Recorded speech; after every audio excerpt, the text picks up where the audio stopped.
Halo guys, welcome back again to my channel bersama saya Hansen di sini dan seperti biasanya setiap hari ini saya akan membuatkan video seputar cryptocurrency. Apa kabar kalian hari ini semuanya? Semoga dalam keadaan yang baik-baik saja. Di video hari ini teman-teman kita bakalan bahas tentang beberapa senario yang masih mempunyai probability untuk terjadi dalam jangka menengah. Kemudian juga kita bakalan bahas beberapa data on-chain sekaligus secara price action, kira-kira apa yang sedang terjadi di Bitcoin, dan apa yang bisa kita expect untuk beberapa waktu mendatang. Kalau misalnya kalian tertarik tentang semua itu, stay tune terus sampai akhir video. Kita sekarang langsung akan mulai dari CoinMarketCap terlebih dahulu. Per hari ini, secara global market cap crypto berada di angka 1,2 triliun dolar atau turun sekitar 0,5%. Nah, di top 10 coin sendiri juga sebenarnya dalam keadaan yang mix, sebagian ada yang hijau, ada juga yang merah, walaupun penurunannya rata-rata nggak terlalu signifikan teman-teman, hanya sekitar 0, sekian persen. Yang mengalami kenaikan ada yang lumayan, ada yang sampai 2%, ada yang sampai 4%. Dan yang menjadi top performer hari ini adalah XRP dengan kenaikan 4,67% menuju 0,82 dolar. So, itu adalah outlook sementara dari beberapa top coin yang ada. Sekarang kita langsung aja masuk ke data dan berita terbaru hari ini. Nah, teman-teman, yang pertama pengen saya bahas dulu adalah 3 senario yang masih mempunyai probability untuk terjadi dalam jangka menengah. Dan ini selalu saya sampaikan berkali-kali, saya remind lagi ke teman-teman semua bahwa apabila kalian merupakan investor jangka panjang, maka portofolio kalian harus siap untuk menghadapi 3 senario ini. Senario apa saja? Pertama tentunya yang paling tidak diharapkan, yaitu adalah kita kembali drop dan membentuk lower low baru.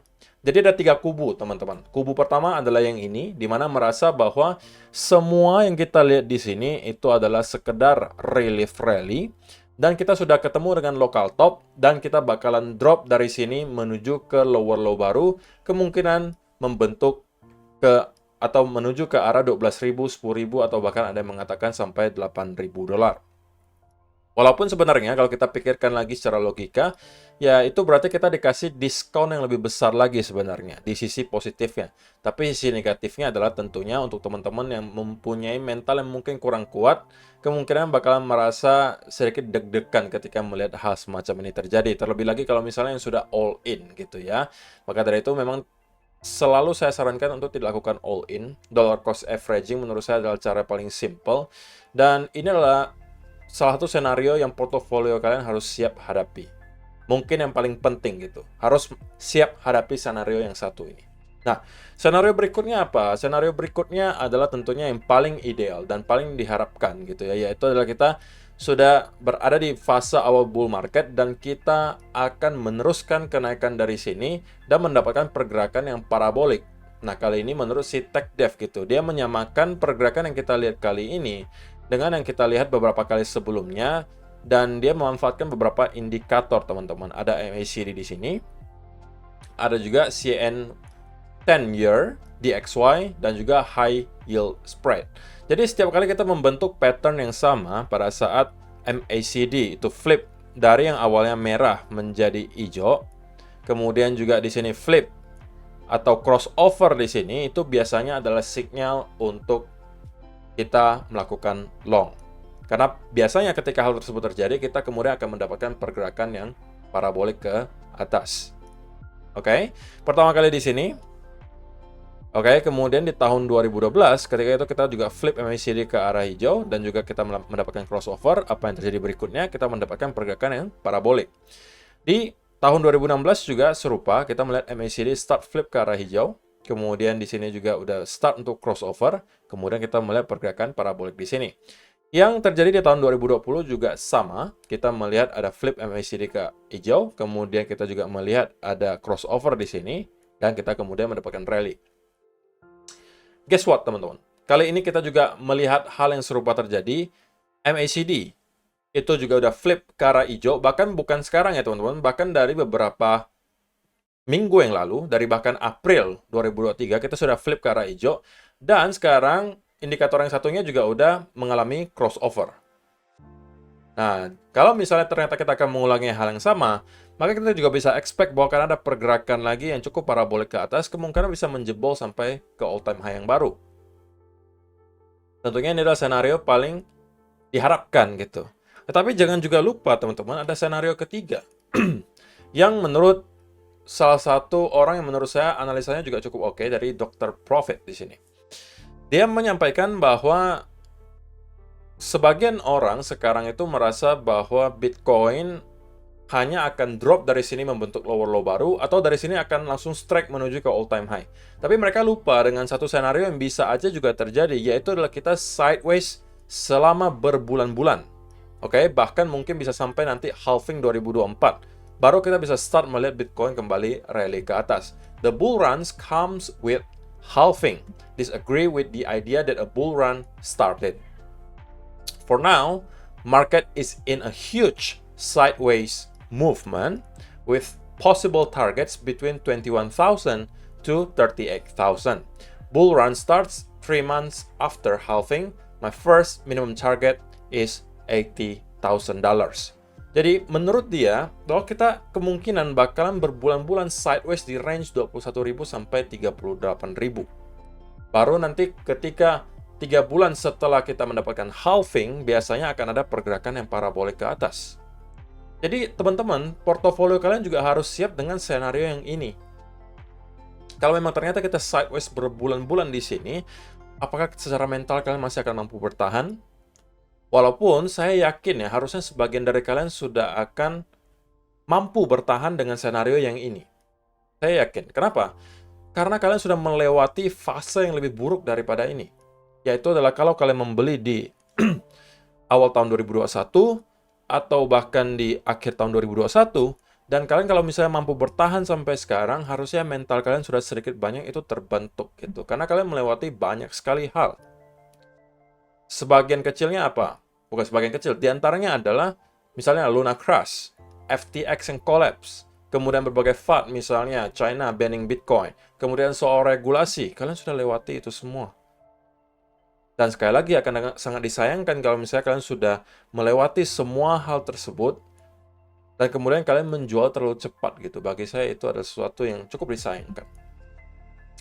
Ya walaupun tentunya akan ada argumen gitu mengatakan bahwa ya taking profit kan nggak ada salahnya kok, ya saya setuju gitu. Tapi kalau misalnya kalian pikir lagi, coba dipikir-pikir lagi gitu ya, kalian sudah melewati banyak sekali hal selama 1-2 tahun terakhir. Kalian bertahan, tapi ketika baru profit sedikit, kalian sudah langsung take profit. Apakah itu tidak disayangkan gitu? Apakah perjuangan yang kalian lakukan beberapa tahun terakhir itu terbayarkan dengan hanya profit sedikit? Kalau saya pribadi mempunyai opini bahwa itu sangat disayangkan. Oke? Tapi menurut kalian bagaimana? Silahkan kalian kasih komentar kalian di bawah tentang kira-kira menurut kalian scenario mana nih yang mempunyai probability tertinggi untuk terjadi. Oke? Silahkan langsung aja komen di kolom komentar di bawah. Dan juga ada indikator lainnya teman-teman, dari Will Clemente menunjukkan bahwa secara historis ada sebuah data yang mampu memberikan ke kita semacam clue gitu, kapan kita sudah menyelesaikan fase kapitulasi. Itu adalah net realized P&L adjusted for market cap. Nah, setiap kali kita melihat ada histogram berwarna merah di sini, maka itu berarti kita masuk ke fase kapitulasi. Tetapi ketika kita flip dari yang merah menjadi hijau, kita sudah menyelesaikan fase kapitulasi dan biasanya kita akan mendapatkan rally dari sana. Ini selalu terlihat bahkan dari tahun 2013 sampai sekarang, teman-teman. Dan sekali lagi, kita juga melihat hal yang serupa terjadi sekarang. Artinya kita juga melihat indikator ini flip dari yang awalnya fase kapitulasi, sekarang udah flip ke arah hijau. Yang sekali lagi harusnya menunjukkan bahwa kita sudah melewati bottom bear market dan sekarang kita lagi building fase awal sebuah bull market. Nah, kalau memang ini benar, teman-teman, maka sebenarnya scenario kedua dan ketiga tadi yang lebih besar untuk terjadi probability-nya. Yaitu adalah antara kita akan sideways berbulan-bulan di sekitaran area 20.000 sampai 38.000 dolar, atau kita akan strike dalam beberapa bulan ke depan mendapatkan rally, bahkan bisa menembus ke all-time high yang baru. Tapi kalian jangan lupa scenario yang ketiga, yaitu kita bisa drop lagi ke low baru, itu juga kalian harus siap hadapi. Walaupun menurut saya probability-nya untuk sekarang tidak terlalu besar. Oke? So, itu adalah beberapa data dan berita hari ini yang pengen saya sampaikan untuk kalian. Sekarang kita masuk ke chartnya Bitcoin dan saya pengen mulai langsung aja dari 1 hour chart. Kenapa? Karena sebenarnya dalam beberapa hari terakhir, teman-teman, volume perdagangan di Bitcoin itu termasuk sangat amat kecil. Oke, dan bagi saya untuk sementara yang kita lihat adalah bears terus-menerus mencoba untuk break dari area range di sini, tapi kemudian berkali-kali kita mendapatkan rebound, menunjukkan memang ada buying pressure di sini. Oke, tentunya dengan adanya hal itu, maka kita berpotensi mendapatkan semacam rally dari sini, teman-teman. Karena kita melihat berkali-kali bears mencoba untuk break, namun belum berhasil. Dan kita juga sekarang sekali lagi berpotensi membentuk yang namanya inverse head and shoulder. Dan untuk neckline-nya bagi saya masih sama dengan yang saya lihat kemarin, yaitu adalah di sekitaran area ini, teman-teman. Kalau kita sampai mampu jebol di atas area tersebut kemudian retest, bagi saya ini bisa jadi adalah sebuah peluang untuk short term buy. Dan targetnya kemana? Targetnya ke beberapa area signifikan berikutnya tentunya. Pertama ada di sekitaran area 30.600-an. Oke, kemudian kita akan ketemu lagi di area 30.900-an. Itulah kedua area yang mungkin bisa kita targetkan. Dan kalau misalnya kita mendapatkan rally-nya cukup kenceng, maka mungkin kalian minimal bisa targetkan sampai ke 30.900-an atau bahkan ke area upper range-nya lagi di sini. Tapi kalau terkonfirmasi teman-teman bahwa kita breakout di neckline-nya. Dan kalian protect diri kalian seketat mungkin. Karena sekali lagi teman-teman, dalam pergerakan market yang sideways seperti ini, biasanya akan sangat sulit untuk di-trade gitu. Jadi kalau misalnya kalian masuk setup pun, pastikan jangan terlalu over leverage, jangan juga taruh stop loss-nya terlalu lebar gitu. Mainnya yang aman aja. Nah kalau saya pribadi, ini yang akan saya lakukan jika memang kita breakout. Tapi kalau memang tidak kita lihat breakout-nya, dan kita justru meneruskan penurunan, ini justru sebenarnya adalah senario yang paling saya tunggu, yaitu adalah kita drop ke sekitaran area 29.200 sampai 28.700. Yang juga udah sempat saya mention beberapa kali sebelumnya, harusnya kalian sudah aware juga kalau misalnya kalian udah nonton video saya dalam beberapa minggu terakhir. Dimana ketika kita nyampe ke area di sini, bagi saya akan ada banyak sekali titik likuidasi yang bakalan dijemput, dan itu harusnya membuat market maker sekarang ikhlas gitu, ikhlas untuk membiarkan Bitcoin mendapatkan rally berikutnya ke atas. Maka sekali lagi saya akan building posisi swing long kalau misalnya kita sampai dapat ke sekitaran harga ini. Oke, kalau untuk sementara teman-teman, kalian yang pengen short, saya rasa tidak ada setup apapun yang bisa kalian manfaatkan sekarang. Oke, dan saya tidak menemukan ada alasan kenapa kalau kalian harus short dari sini.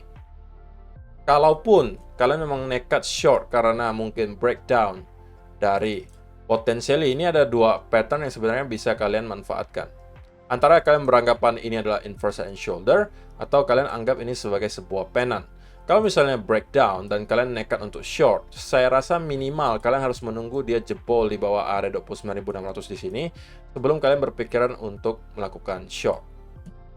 Oke, dan kenapa saya tidak sarankan untuk short? Karena segi risk and reward-nya yang tidak terlalu tinggi, teman-teman. Terlebih lagi kalian short itu di sekitaran area support, itu tidak terlalu bijak menurut saya untuk dilakukan. Maka dari itu saya tidak sarankan untuk short. Untuk long pun saya harus pastikan kalian mengerti cara memanage resikonya kalau misalnya kalian nekat ambil setup yang di sini. Kalau saya pribadi, ya saya mungkin akan ambil karena saya mengerti cara memanage posisinya. Tapi kalau misalnya tidak kita lakukan breakout dan kita justru drop ke area di sini, saya akan building posisi untuk swing long. Oke, jadi saya rasa itu aja sih yang perlu saya sampaikan untuk video hari ini. Terima kasih untuk teman-teman yang sudah menonton sampai selesai. See you in the next video. Bye-bye.